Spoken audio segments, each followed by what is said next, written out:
Kita masuk ke berita yang pertama. Penjahat kambuhan di Palembang balen lagi tertangkap bobol puskesmas di kawasan Bukit Lamo. Pelaku masuk dengan cara ngerusak ventilasi jendela, kemudian gasak komputer sama peralatan di jero puskesmas.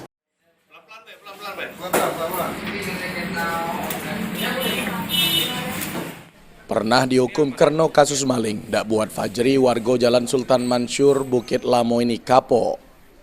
Dirinya balen lagi tertangkap unit reskrim Polsek Ilir Barat 1 karena maling peralatan di puskesmas yang berlokasi tak jauh dari rumahnya. Dari hasil pemeriksaan polisi, aksi tersangka dilakukan pada November dengan masuk ke puskesmas lewat ventilasi jendela yang dirusaknya. Kemudian tersangka gasak komputer sama sejumlah peralatan. Di hadapan polisi, tersangka nekat maling lagi karena terdesak kebutuhan ekonomi. Tersangka pada pukul 8 malam masuk menerobos ke puskesmas Pustu di Padang Selasa itu melalui kaca ventilasi, kemudian mengambil barang-barang elektronik yang ada di dalam pustu itu.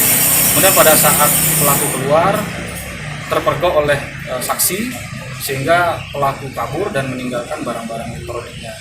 Kemudian 2 bulan kemudian untuk pelaku berhasil diamankan.